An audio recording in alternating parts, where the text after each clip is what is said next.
Hello everyone and welcome back to our health education. Today we will talk about one of the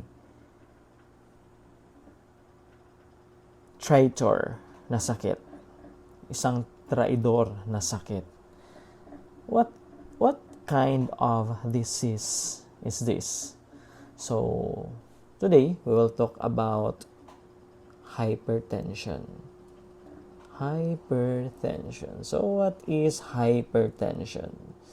As you can see, hypertension or high blood pressure is a common condition that will catch up with the most people who live into older age. When it's too high, it raises the heart over workload and can cause a serious damage to the arteries. Over time, uncontrolled high blood pressure increases the risk of heart disease, stroke, and as well as kidney disease. So, why it is important to know about hypertension? So, what is hypertension? Hypertension is known as a high blood pressure. It is a condition in which the force exerted by blood against the walls of the arteries is chronically elevated. So, tumataas po siya.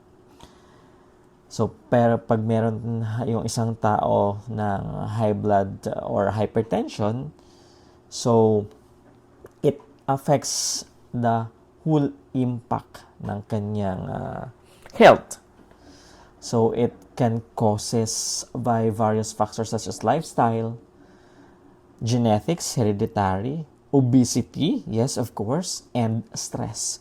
Hypertension is dangerous because it can increase the risk of heart disease, yun nga sabi natin kanina, stroke, and other health problems. So, it is important to know and to control our blood pressure. So, by what means, sir, on how we can control? So, changes our diet, our regular exercises, and some cases, some medication to maintain it at the healthy levels and prevent any complication. So, this is the complication of hypertension.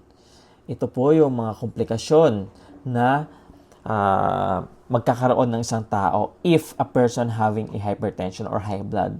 Brain stroke. Ayan.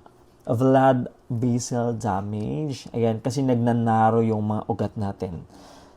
Then, kidney failure. Itong pinaka-worst na mangyayari din talaga. Kidney failure. Masisira yung kidney natin.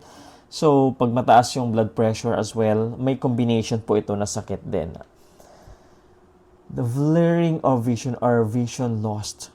Heart attack, aatakihin ka sa puso. Then, bone loss. Ayan. What else? Health problems caused by high blood pressure. Ayun, kanina, as we can see, stroke, the cognitive decline and dementia, it is possible, yes. Vision decline or loss, mawawala po yung vision natin. Heart disease, then the chronic kidney disease, pregnancy-related complications, yung mga ectopic pregnancy natin, and other health problems na magkukost ng health problem pag meron tayong high blood. So, high blood pressure or hypertension, ito yung range niya. 130 ang systolic and then diastolic is 80. Systolic number is when the heart contracts and then the diastolic naman, it is the number when the heart rests. Ibig sabihin, yung systolic is yung pag-contract. Yan. Tapos, itong diastolic is yung pagpahinga ng numbers na ito ng heart po natin. So, blood pressure category. Dito tayo sa blood pressure category. Makikita natin the healthy is, ayan, so, yung pinaka-normal range natin is 120/80. The systolic is 120 and the diastolic is 80. So, pag elevated na, medyo mataas konti is 120 to 129 and less than 80 yung kanyang, or greater than 80. Ayan. So, the stage 1 hypertension is 130 to 139 or ang kanyang diastolic naman, yung over niya na lagi nating nakikita is 80 to 89. Stage 1 hypertension. Most people sa community natin is hindi napapansin itong stage 1 hypertension. Nadadiagnose na lang natin yung mga pasyente na sa community is stage 2 hypertension na. Usually kasi napapabayaan na nila. Hindi nila napapansin na akala nila normal na lang at their age. Ayan. Stage 2 hypertension, 140 or higher. And the diastolic is 90/90 yan siya or higher. So, the hypertension crisis is 180 and above. Over 180, 190, 200, 210. Mataas na po yun. It's hypertension crisis na. So, the diastolic niya, yung iba, ayan, it started from 120 to 130. Mataas na yon. Nakakatakot po yun kasi baka it will lead to a brain stroke or blood vessel damage. Yun ang pinaka nakakatakot na mangyayari sa mga pasyente nating merong hypertension na akala nila okay lang na medyo mataas yung kanyang blood pressure. Baka iniisip nila baka dala lang ng init ng panahon.